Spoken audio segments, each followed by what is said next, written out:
Welcome to That's Not Cinema, a movie podcast, a reason to talk about movies. I'm your host, Jeffrey Hemingway. Today's movie is Avengers Endgame, and I'm so excited to talk about this movie. I've been wanting to talk about this movie. It was my number 4 movie of 2019, and we'll get into the details from there. Take it away, Marty. Value of a film that's like a theme park film, for example, the Marvel type pictures, where the theaters become amusement parks. That's a different experience. And it's not even, I was saying earlier, it's not cinema, it's something else. Not cinema, it's something else. Not cinema, it's something else. Not cinema, it's something else. Okay, at this point, I hope you guys know how this goes. Let's break down the info.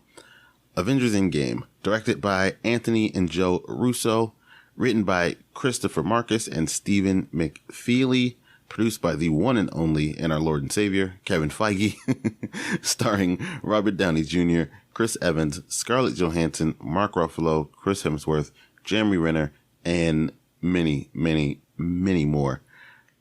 Runtime of 182 minutes. It could have been way longer, and I would have been absolutely fine with it. It released in theaters April 26, 2019. It released on DVD and Blu-ray and streaming and all that good stuff July 30th, 2019. Marvel Studios, of course. The cost, reportedly, $356 million to make. A world record-breaking box office of $2.8 billion. That's a billion. Would it be $2.8 billion, passing Avatar for that record? And the Rotten Tomatoes score, which means everything and means nothing, all at the very same time. Critics scored it a 94% and audience scored it a 90%. All right, let's drop into the summary, which is pretty short.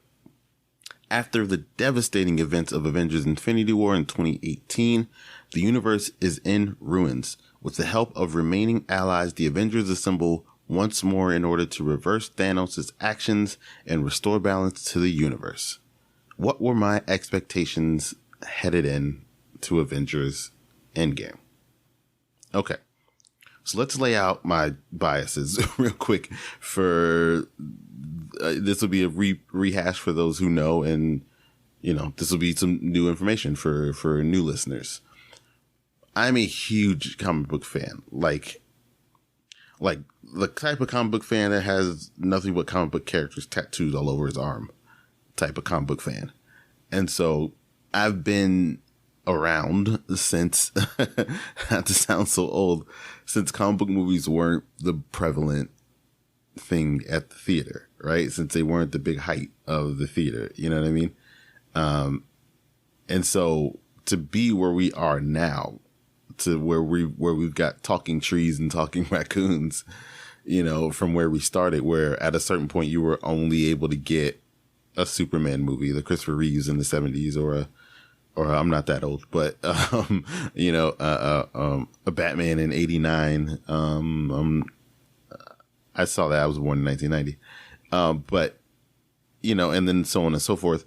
And then that leads into, we start getting to some Marvel properties, and you get Blade in the late 90s, and then you get, X-Men in the 2000s, and then that leads into Spider-Man, the Sony Sam Raimi Spider-Mans, and then that, snowball effect continues to go. And then now here we are talking raccoons and talking trees. And Thanos, of course, Thanos. And so here we are. So, I'm an active and avid comic book reader still to this day. And I've seen every single one of these movies, starting with Iron Man in 2008. So I've been there from the beginning. So to finally get here 11 years later, 22 films later, and to be at this culmination, I was fucking excited, and my expectations were through the fucking roof. I could not wait to see this movie. I was anticipating this movie.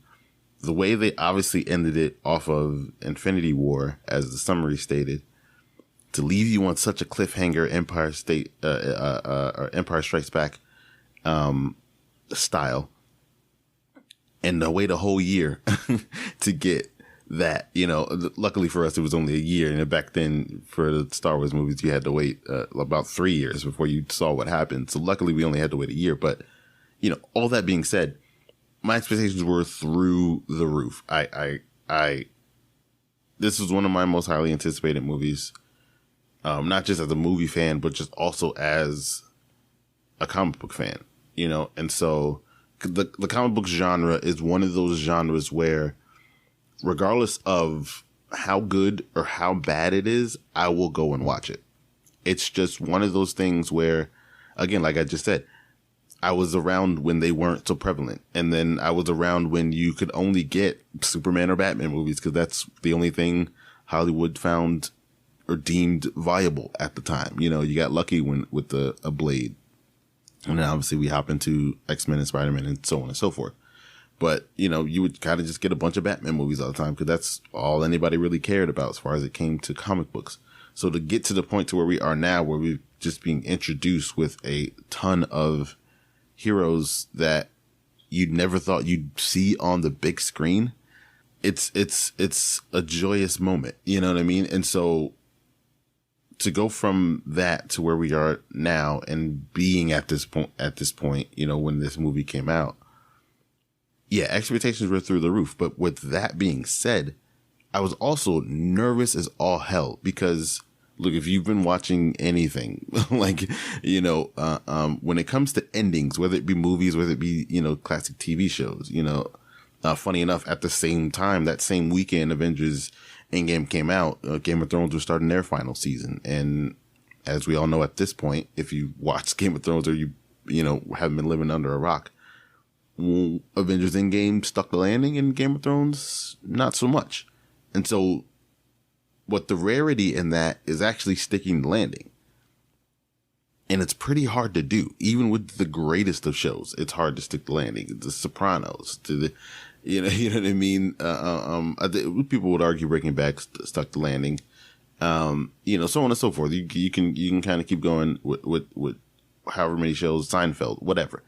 It's hard to stick the landing. Most people end up disappointed with finales. They just haven't Lost. The Lost is another one. They're all starting to pop in my head now. The landing's hard. It's hard to stick the landing. And so it's more rare to nail that landing than to botch it, which most things do.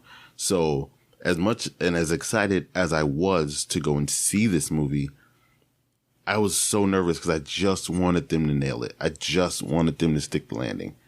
And, and not in the sense that this is going to be the last thing and we're never going to see it again. Obviously, if you're a comic book reader, comic books don't end and comic book characters don't die, so obviously I knew we were getting more Marvel movies after this. We already knew what was coming up after this. They were working on Spider-Man Far From Home.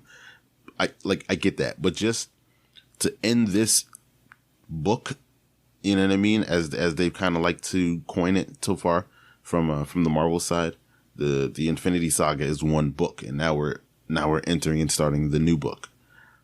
But to finish and close this book and to nail it the way they did, obviously before I saw it, I didn't know if that was possible because, again, it's pretty rare to nail it. So as excited as I was, I'm repeating myself, but as excited as I was also super, super, super nervous that they wouldn't be able to nail it. So that's me heading into it, right? So now we set the scene. I bought my tickets early. I took off of work. I saw this movie 3 times that weekend, that opening weekend. I saw a 12 o'clock showing. I saw a midnight showing for it. And then I saw a 12 p.m. that next day. And then I saw a 5 p.m. that same day. So that Friday going into Saturday. Saw it once that Friday. Or I guess it would technically be Saturday, but you get it.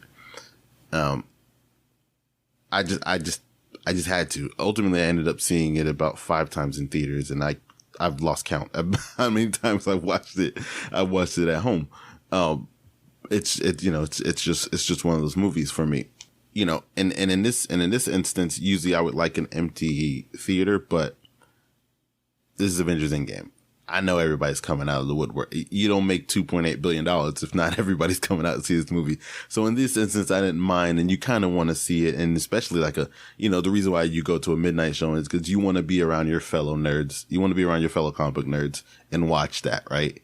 So in that instance, I was fine. You know what I mean? Like, of course, I had my patented chicken tenders, honey mustard, and my blue raspberry icy, and I was ready. I was so ready to see this movie. And so I get into my tweet review after I watch it for the first time. I think I officially tweeted after I saw it the second time. I wanted to kind of give it some time, let it sink in, and then obviously rewatch it because I was going to watch it the very next day, or whenever I woke back up after seeing it the first time. And so I saw it the second time, came out the theater, and my tweet was very simple. Like, it was one of those, and I felt so good about it. I didn't need to, honestly, very similar to my kind of tweet review for Once Upon a Time in Hollywood, where it was, I didn't feel the need to get so analytical about the review of it. You know what I mean? So it was just very simple. It was phenomenal with a crying emoji face because I was in tears. In tears of joy, by the way. Tears of joy, of course. So that was it. That was a tweet review. Short, sweet, and simple. Now, my overall review, as I was just touching on, as I was so nervous to go in and just wanting them to nail it, that was just prevalent at the top of my mind. They nailed it. They did it. They actually did it. How they did that, I don't know, but they did it. And they closed the book, and it's a great book. 11 years, 22 films, book closed. And I was just so happy that they were able to nail it. And I could have taken more. Like I said, runtime 182 minutes. You could have made this movie 4 hours for all I care. Like this movie could have been, you could have made it as long as possible for me. And I just love this movie. And I just love, I don't know what I love more, the movie or the fact that we were able to get to this point. It's probably honestly a combination of the two, right? It's like that you were there at the start in 2008 and then there at the end in 2018, I think, or 2019, whenever it came out. 2019. And to be there and see that whole journey, and obviously they weren't all the best, but they, for the most part, like, Marvel's pretty flawless, man. You know what I mean? Like, like every franchise, they have their dumps, they have their low moments for sure. But even the low moments kept me entertained, and I can go back and watch even some of the worst movies. And I'd still get a smile and still get a laugh and still be able to take something out of it. And so to get to that point to where we come here and have this movie and it be that damn good, and it be that damn good. I was just, man, it felt like Nirvana. It felt like ecstasy. Like I was just so joyous of how great. And again, just tears of joy walking out of the theater, man, from the performances to the characters, to the action scenes, to the sentiment, to the heartfeltness of it, probably some of that you didn't think would be in it. And I loved it that much more for it. I think some people may have even complained about and maybe felt like it had a slow start because of that. But I felt like, especially coming off of Infinity War, if we would have just jumped straight into the action, I would have felt like it would have been a misstep and it would have been a disservice in a sense to just jump straight into the action and not allow these characters to actually sit in and let sink in what just happened to them, Even so much so that obviously in the movie you get to a point to where it's in, boom, 5 years later, and it's like, yeah, they've had to live with this, and they couldn't live with it, but they've had to move on from it, and I loved it that much more for it. You know what I mean? Like, we're gonna get to moments and scenes and lines and all that, and most of it may be for the most part, a lot of it's, towards the end, obviously with the great climactic moments. But I don't want to miss out on speaking towards those quieter moments, the smaller conversations between Black Widow and Captain America, where they're just like, hey man, hey friend, how are you doing? Like, you know what I mean? Like, there's not many times those are honestly some of my favorite comic book moments, right? And we're just reading the comic books where characters are just able to hang out with each other and care for each other and check up on each other and see what's up. You know what I mean? Obviously the action's great. You want to be entertained. But for me, honestly, that's also entertaining as well, to be able to see that displayed on screen. And the fact that they were conscious enough to want to take those moments and let you dwell in them for a bit and experience them with the characters on the screen, because you've been with them for so long. Like, yeah, I also want to, like, yeah, let me see how they're feeling. Let me know what they're thinking. Let's not just, all right, we got to quickly get and beat up Thanos. You know what I mean?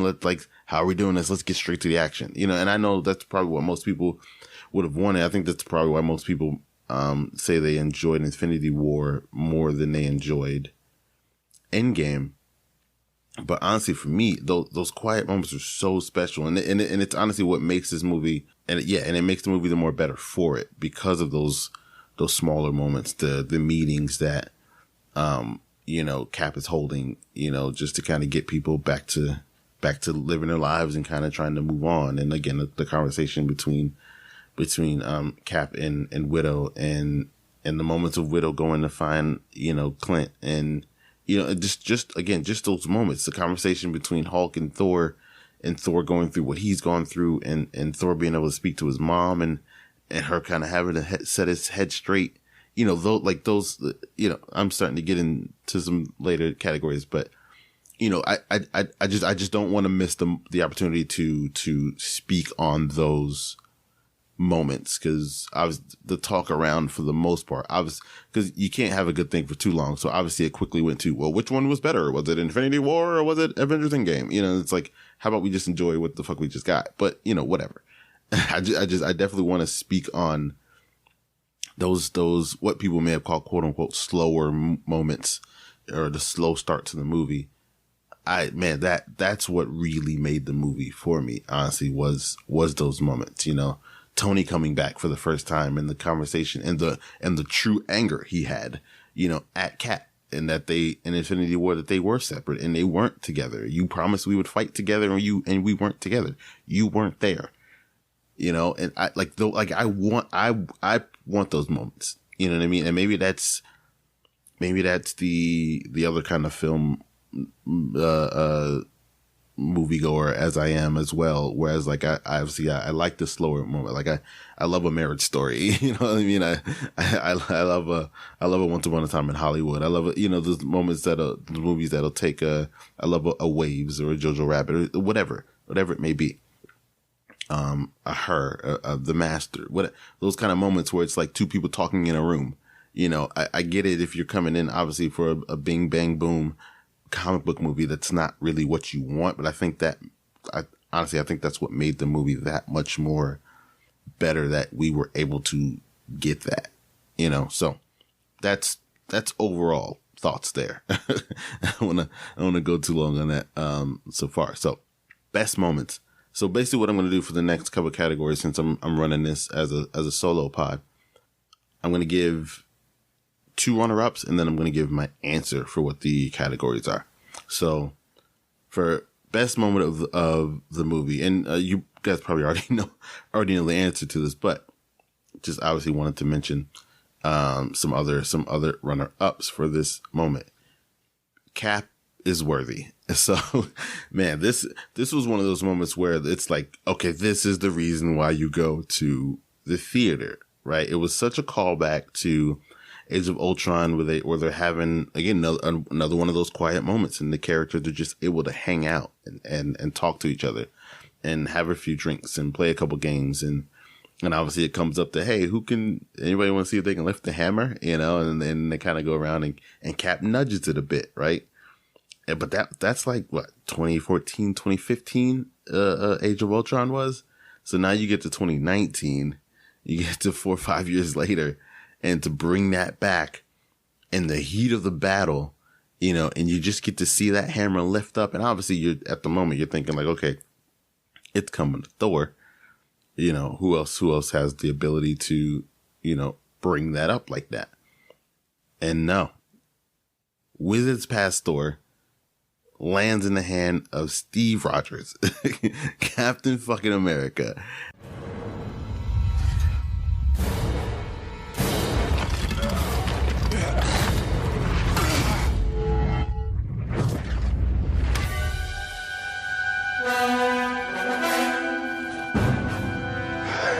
I knew it.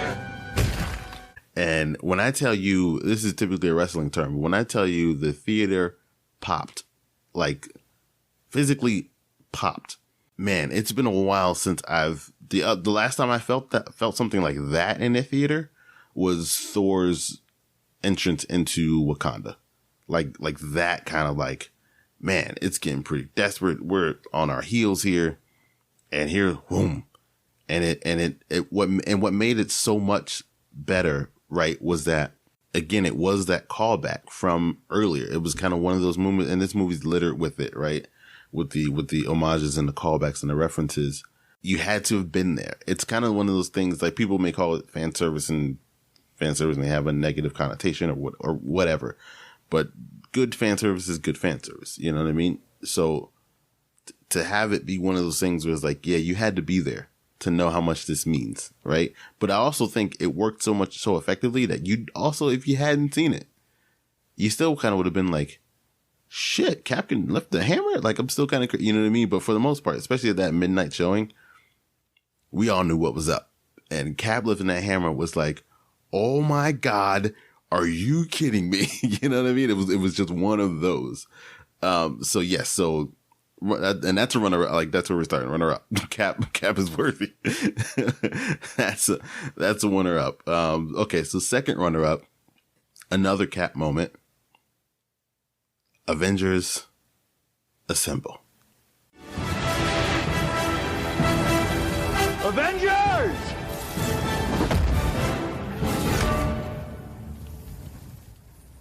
Assemble. Look, and this is another one where he, through the 11 years and 22 movies, he hadn't said it. You know what I mean? He had not said it. And again, it's one of those things where you had to be there. You had to have seen Iron Man in 2008 to get to this point in 2019 and to know, yeah, you realize Cap has never said Avengers Assemble. Like, he never said that's kind of like the thing. You think he would have said the thing. He never said the thing until you get to Avengers Endgame. And then he did the thing, you know, and then he did the thing. And it was like, once you thought the theater popped once, it popped again. When he said Avengers Assemble, like, and you're getting to see all those heroes all come together, all fight for the earth, all fight for their lives, and all being led by one of the most honorable people that's ever been created. Or scratch that, not created, ever been born. You know, because he was Captain America before the super soldier serum. That's the whole point. So have him in the lead, grasping Mjolnir once again. Avengers Assemble. And then just, we're on the attack. I'm talking like, dude, are you kidding me? Are you kidding me? Just like, whew, man, what a moment. What a moment. And yet, not the pick. Still not the pick, right? And I think the pick is fairly obvious, right? And I am Iron Man. I am inevitable.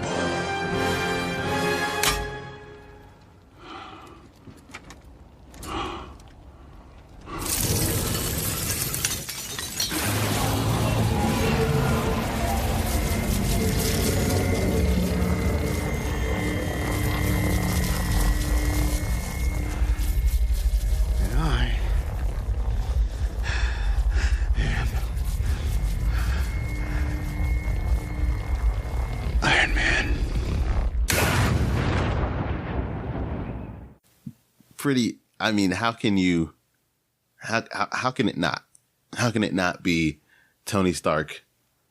And again, and I'm going to keep referencing this throughout this, so my apologies right now, but in '08, from the beginning, he ends that movie, I am Iron Man. To end the book, I am Iron Man, is just peak. That's peak. Like, I don't even know what the fuck to compare that to, but that's like peak comic book nerdgasm. Like, holy shit, I was there in '08, May 4th, 2008, in the theater, Magnolia Theater in Coral Springs, Florida. Yeah, I remember where I was. I remember. Okay. Magnolia Regal. I used to fucking work there. Like, I remember where I was. Burger King burger in his hand. I am Iron Man. To the gauntlet. After Thanos is hit him with the I am inevitable. Clink. And I am Iron Man. Just like, come on, man. I'm getting goosebumps now just thinking about it. Like, I don't even, how do you top that? Like, that's how you end a fucking movie, man. That's how you end a book, dude. Like, come on. Like, that's amazing.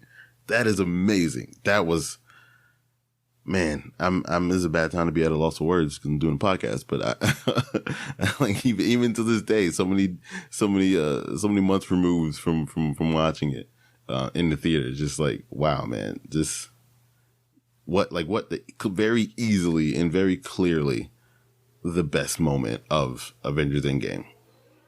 I am Iron Man. And spoiler alert, it's going to be an answer for a couple more of these categories. I think I'm just saying.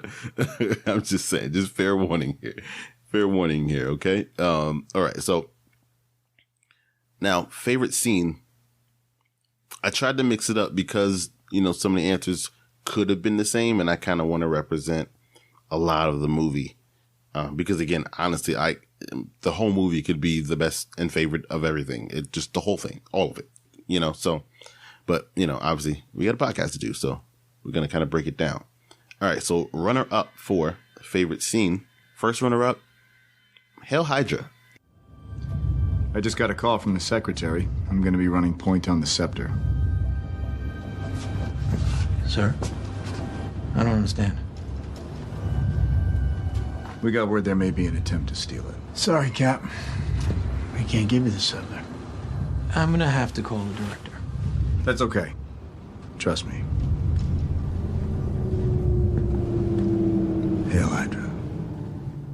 Like, Captain America: Winter Soldier is I'd say arguably the best MCU movie, and I think if you were to poll, MCU fans and even comic book fans in general, if you want to add in DC or whatever, just talk comic book movies, period. But if we, stick to specifically to MCU, it's pretty consistently in, I'd say, everyone's top 5, maybe even top 3. You know what I mean?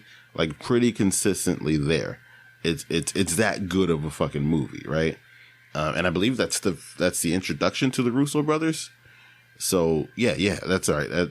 Winter Soldier is the introduction to the Russo brothers. So again, this is another one of those kind of progressions from Cap and kind of being stubborn in his ways to getting to the moment to where, okay, in 2014, I would have fought everybody in this elevator.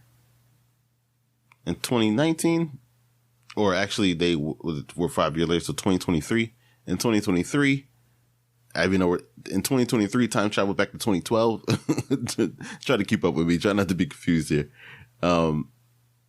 Knowing what I know and knowing what I've been through, the smarter way, because Cap worked. I'd say Cap worked hard, and you're not saying work smart, not hard, or work smart and hard. I guess it should be. In this moment, instead of typical Cap would have worked hard, and like he did in Winter Soldier, he would have fought everybody in that elevator. But yet in here, in Avengers Endgame, the smart play would be, let's try and get out this the easiest possible way. Let's hit him with a Hail Hydra. Because I know what happened. I was there. That's the advantage I have here. You know, let's take advantage in this moment.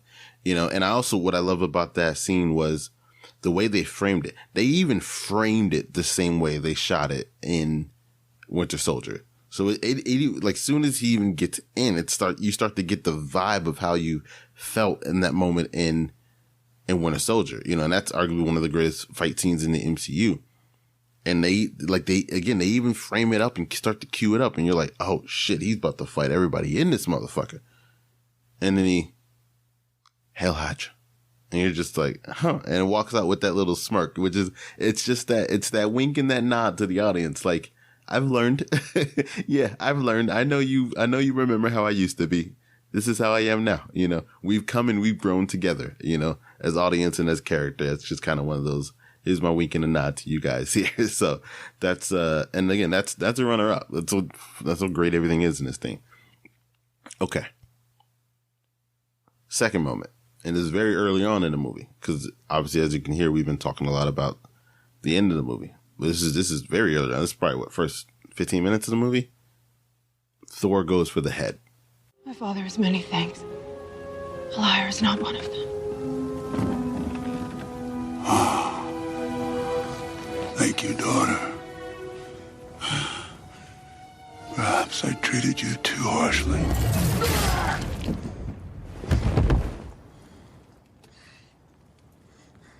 What? What did you do? I went for the head. Now this moment here, man. Whew. Thor, especially after Infinity War, Thor was especially crushed because of everything he lost. Obviously, he shares that moment with Rocket as he's, you know, explaining what he's lost and how he's come to this part, and just how much he needs the revenge on Thanos. And obviously, knowing the results of Infinity War, and that was a commentary coming out of the movie of Infinity War, is why didn't he go for the head? You know, he went for the chest. But he was emotional, and I think, and he wasn't thinking with his head on.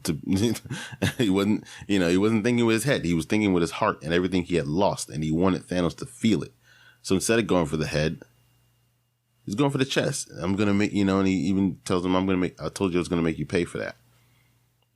And so to bring it back here on just this emotional roller coaster of just him, he's just feeling it, because Thor himself felt like, he's the strongest Avenger.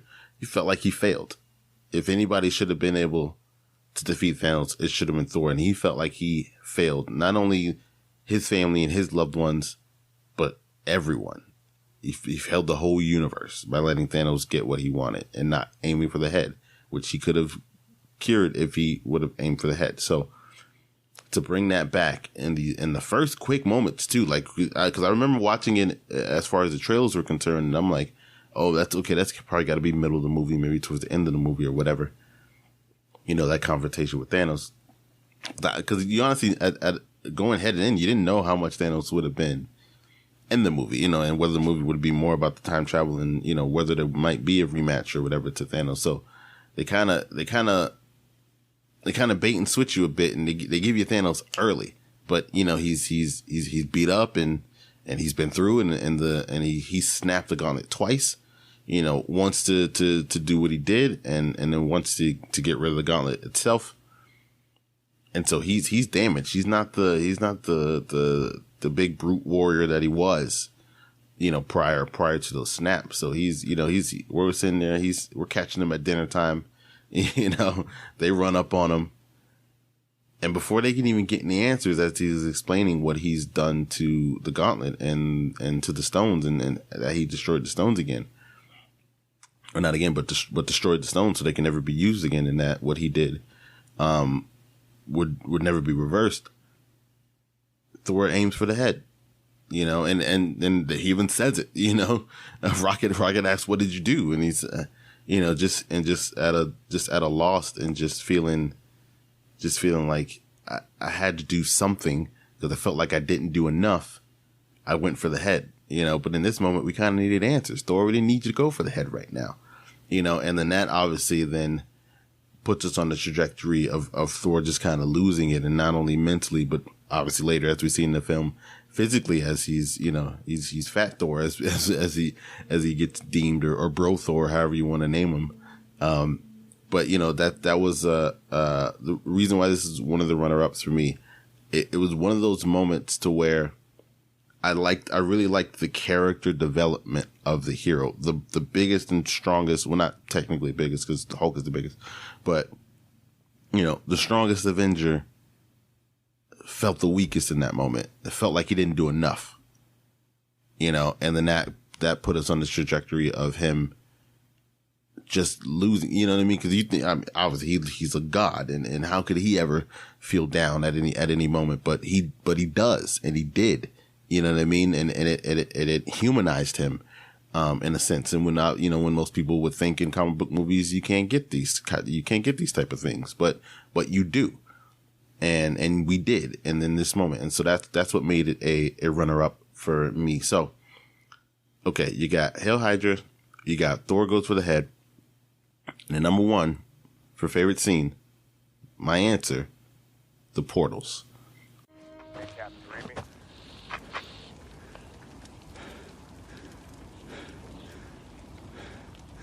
Captain Sam, can you hear me?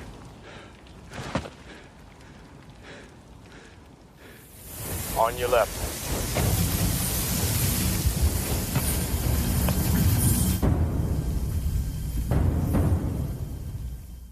And yeah, of course, we're headed back to that third act, that third climactic act there. Man, and obviously, moments was with Avengers Assemble and all that. But I'm talking specifically right before before we even get to it, when it's just, you've got the moment, and I just call it the portals to shorten it, but the moment where it's Iron Man's knocked out, Thor is incapacitated at the moment, and it's just Cap with a broken shield and Mjolnir in hand versus Thanos and an army, and it's one of the, first of all, it's one of the most picturesque shots of the whole movie. It's beautiful. The last stand, the last man, and that kind of thing, and then you get that little radio, that little Captain Sam, can you hear me? And when I tell you, the tears started flowing from my eyes, and I'm like, oh my God. Captain Sam, can you hear me? On your left. Whoo! Boy. Oh, again, I'm getting goosebumps again just thinking about it. Man, are you kidding me? On your left, again, this whole movie was fan service, whatever you want to call it. I don't care. Again, being there, 2014, Captain America, Winter Soldier, top 5 on everyone's list. At the very least, top 5 on everyone's list. The first time you meet Anthony Mackie's Falcon, and they're racing around the Washington Monument, and Cap, on your left, damn it,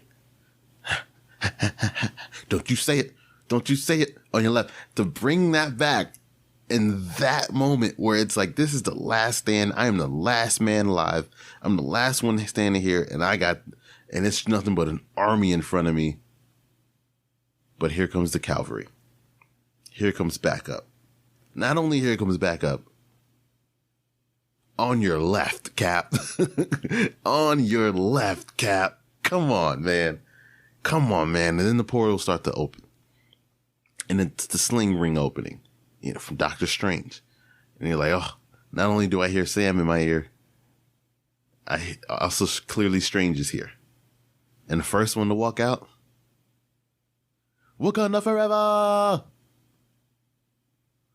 T'Challa, Okoye, Shuri, ready to fight, and then the rest come, and everyone starts to come through, and then the music, ding, ding, ding, ding, ding, ding, ding, ding, ding, ding, ding, ding, ding, ding, ding, ding, ding, ding. Just, oh my God, man, that is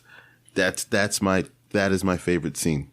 That is my favorite scene of this movie. That is my favorite scene of this movie. And look, these things change every time I watch the movie, because I, as I've repeatedly said, I love this entire movie. So, but man, come on, man. The portals. That's what I'm calling that. The portals. Okay, so now we're on to favorite lines. For number 3, it's another Cap moment, and it's right after Cap says "Hail Hydra," and then he starts to fight the younger version of himself, the 2012 version of himself, right? And Cap, and obviously he thinks he's Loki, because obviously in a little bit scene earlier, which I love, because that gave us kind of a different perspective from Avengers 2012. And you got to see like the extension of that scene, and that was kind of cool to see, just kind of from that different perspective there. So, and you see Loki change into Cap real quick, and then change back. So obviously they know Loki has this ability and that he can do it. So when younger Cap sees present Cap, he thinks he's Loki.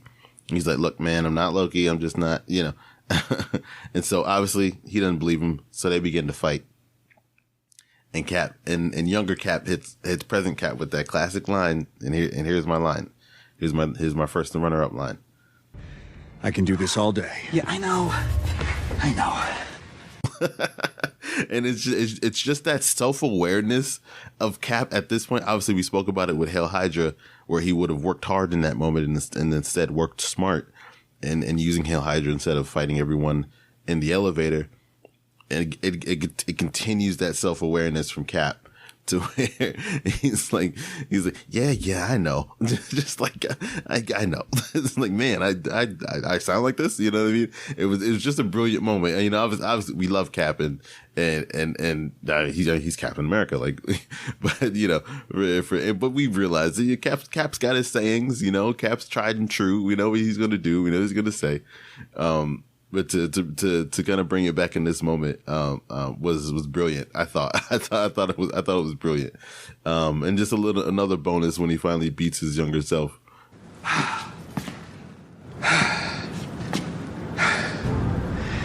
That is America's ass. just gonna add that in there too. That whole sequence right there. You know, I could have been runner up for favorite scenes. Their whole fight against each other. But yeah, the I can do this all day. Yeah, I know. just brilliant. And the performance of it from Chris Evans was also brilliant as well. So my number two runner up is. And I am Iron Man. And I know that probably should be the number one, but since I had it for best moments, I figured I'll go ahead and use it for. Look, it's my list, damn it. All right. So I'm going to choose what I want to choose. So, but I Am Iron Man. And as we spoke about, you know, what it meant. And again, to start this book with I Am Iron Man and to end it with that as well. And for what it represented and what he represented. And obviously the loss we then gained from that after that, knowing the consequences that would come. You got to go out on an I Am Iron Man, you know, and just Robert Downey Jr. was just, we'll get to performances, but Robert Downey Jr. just gave a terrific performance there. But I want to get to my number one here, and it's one I should have added in my favorite scenes, but I figured I can speak about it with the quote here. So it's actually when Thor is finally talking to his mom, because Thor goes back to Thor: The Dark World, Thor 2, which is a much maligned and usually is on the top pretty consistently on the bottom 5 of everyone's, if not the bottom of everyone's MCU list. And so you know, he didn't get to say goodbye to his mom in that movie until so here we come here, man, to get to the moment to where he can actually say goodbye. And we got this a couple times, right? We even got it with Tony actually being able to say goodbye to his dad too, because he never got that either. So it was just another special moment in between these two. But it's what she said to him that just like, ever since I've been hearing it, man, I carry it with me. And she says to him, I'm not supposed to be like everyone else, am I? Everyone fails at who they're supposed to be, Thor. The measure of a person, of a hero, is how well they succeed at being who they are. And I was just like, I was in the theater just like, whoa, that cut deep. You know what I mean? Like, because I think everyone can relate to that line, right? We all just growing up in life, and obviously if you had, you know, enough in certain experiences in life, we're still all currently trying to figure out who we are and what we want to be or what we're supposed to be. You know what I mean? You grow up in a certain environment and your family does certain things and you're quote unquote supposed to do this certain way because you're looked at this certain way. But I just love the way she says it to him. And yes, even a God can feel insecure in these moments, and even a God can doubt himself in these moments and trying to figure out who and what he wants to be. And of course, leave it to a mother to kind of rest your fears and let you know, hey, it's going to be okay. It's going to be all right.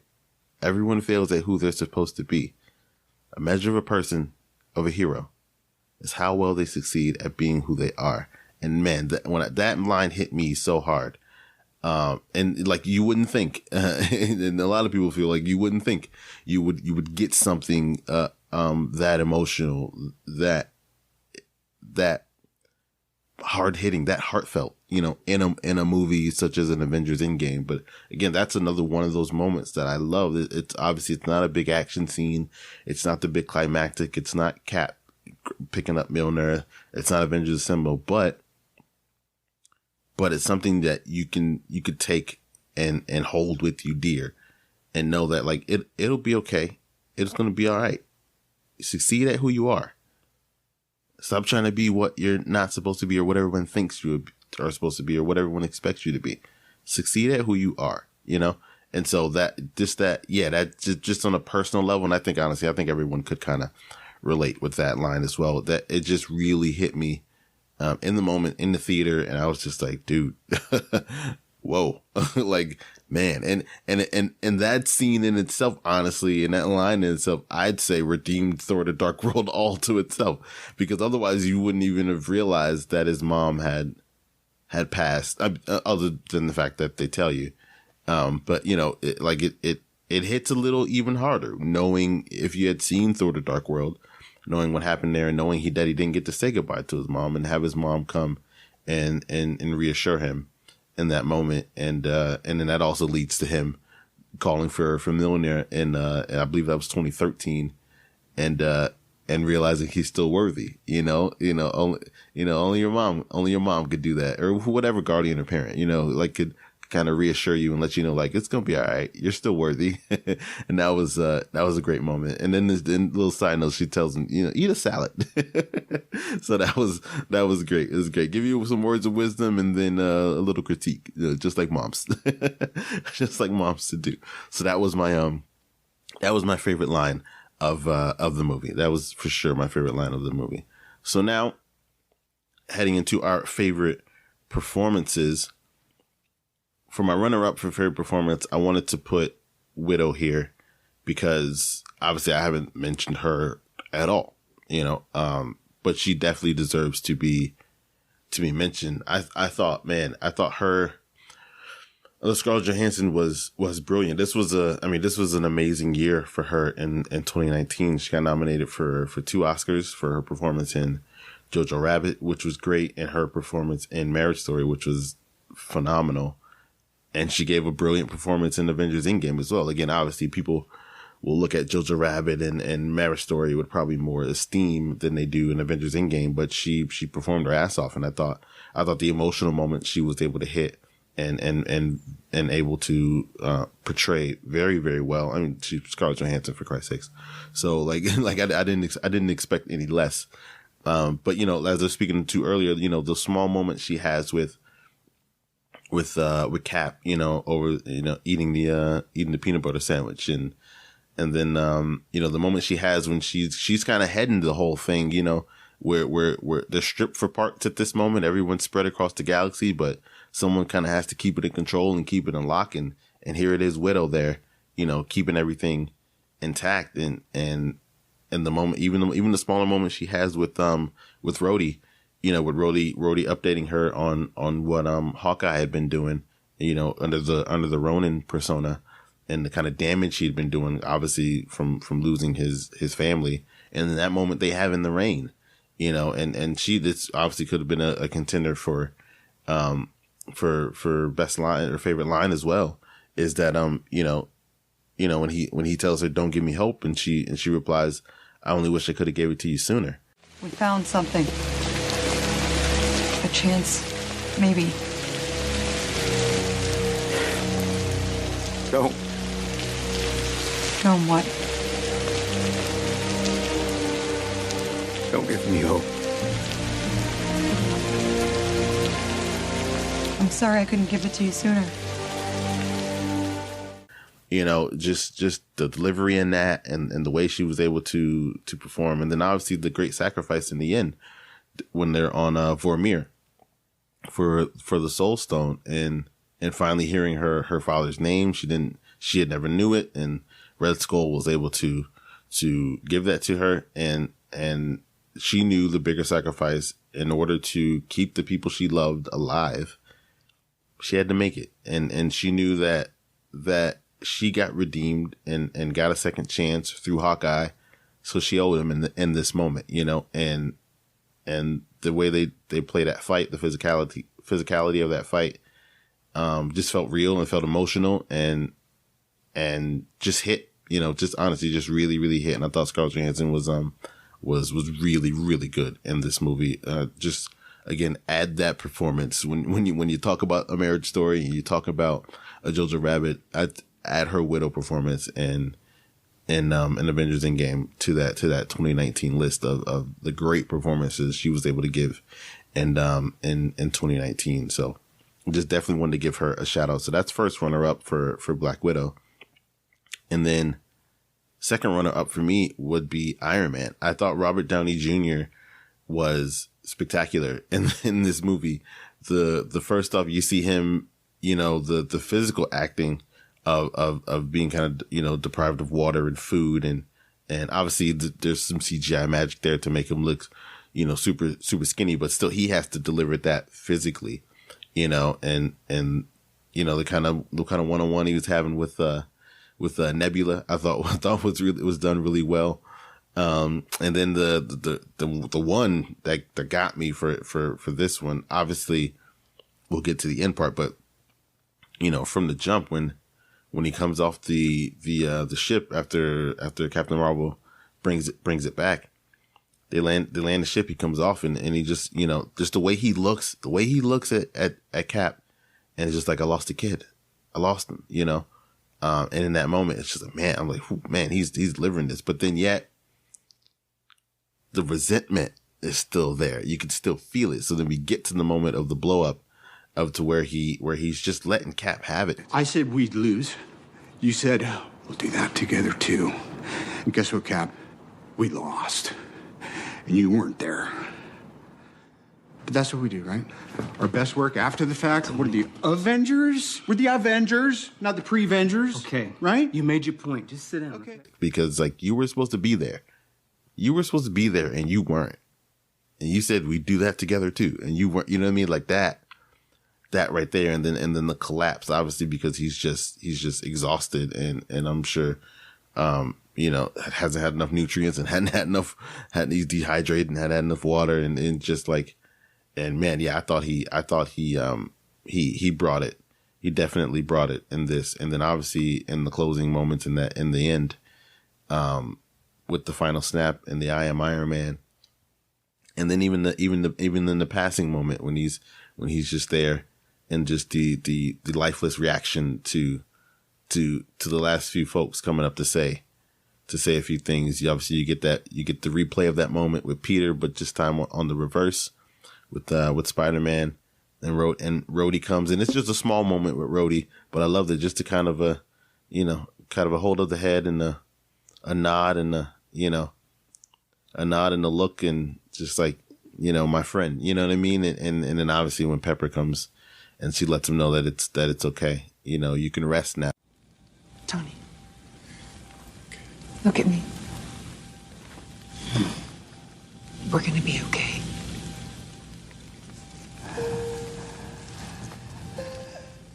You can rest now. That's obviously, that could have been another runner up or the answer, honestly, for favorite line is Pepper, calling back to a conversation they had earlier in the movie. Tony telling her, he could put away the time travel because he figures it out. He's like, I could put away the time travel and I could I could stop this right now. We can continue living our lives. But then Pepper says to him, yeah, you could do that, but would you be able to rest? And then to bring it back in that last moment, letting him know, like, we're going to be okay. You can rest now. Just a brilliant performance from Robert Downey Jr. And there was some talk about him, possibly running for an Oscar for it, and probably not specifically for Endgame, but for the culmination of Iron Man in 2008 to now in 2019. And I think you could have made an argument for it. They've given Oscars for worse things, but and they've given career achievement Oscars, for a lot. Most of the time, most people don't even get the Oscar for the movie that they should get it for. There's a countless amount of people where that's happened to, and movies to where that's happened to, but that's a whole nother discussion. But I think you could have made an argument for it. And I, as a comic book fan, as a fan of these movies, and as a fan of Robert Downey Jr., I would have liked to see that. But he did get nominated for Tropic Thunder though. Love Tropic Thunder. But just a little side note. But no, I thought Robert Downey Jr. was brilliant, man. The performances in this movie, I think were truly carried it. Alongside the action and everything else. But my answer is Chris Hemsworth as Thor. That's my answer for favorite performance in this movie. I thought Chris Hemsworth was brilliant. What Taika Waititi was able to bring out of him and let him and kind of unleash those comedy chops in Thor Ragnarok, I felt like he continued that in Infinity War, and then continued it even more in Endgame. And just that arc from Ragnarok to Infinity War to Endgame, to go from the hero that lost his dad and lost to his sister that he didn't know he had, and to unleash not the final version, but to unleash a new version of himself, to then get crushed under the weight of losing everyone he loves, to then sink into the depression of that, and to his failures, and then to come back and kind of, give one last fight, in the end for Thanos in that climactic battle.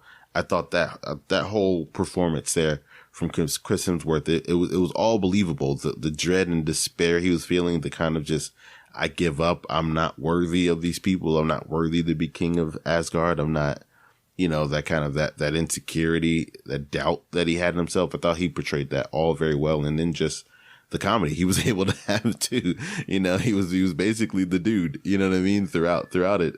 And I thought that was just another layer, to kind of continue that role. And he was my favorite character throughout the whole movie. And he was ended up being my favorite, performance as well. So that was to be Chris Hemsworth as favorite performance. So obviously, as always, with all these favorites and all these bests, you get to the least favorite. But honestly, man, this is hard. This is really hard to even find anything. And even my answer I'm going to give you is pretty much a cop out. I'm not going to give you an answer. I'm not going to give you an answer for my least favorite thing. At least I'm not going to give you a sufficient one anyway. I'm going to give you my answer. And my answer is, my least favorite thing about this movie is that it ended. Is that it ended the book, and that it finished, and that, 11 years and 22 movies and one hell of a ride. Like, this franchise is honestly, I honestly did not think I would see in my lifetime. Seeing characters, again, like I stated earlier, I was around at the point where you were only getting Batman movies because that was the only hero that would kind of sell like that, and that people would, spend their money to go see. And so to get to this point, again, with talking trees and talking raccoons, and the culmination and seeing characters you never thought you would see on the big screen. Like you could have made this a 4-hour movie, and I would have loved it even more, and loved all of it. I just wanted to stay in it and never let it go, and never let it end, and not move on, and let's just be here, let's just stay here. And so, yeah, my least favorite thing is that it ended. And yeah, that's a cop out. I'm 100% admitting that is a cop out answer, but I love this movie that much, and it means that much to me. So I'm copping out. My least favorite thing is that it ended, and I wish I could have stayed there for more of it. And so this kind of perfectly segues into my answer for who won the movie. And I think the answer for who won the movie, I'm going to say, I think we did, right? I think the fans did. I think fans of the MCU, I think, hell, even the casual fans, 'cause you don't get the $2.8 billion without the casual fans, right? So in the just sole fans of the franchise, not just comic book movie fans. Comic book movie fans don't get you to $2.8 billion. I think we did. I think the fans, I think we wanted an experience, and since 2008, an experience is what we got, as a fan of comic books and as a fan of movies, I couldn't ask for much more.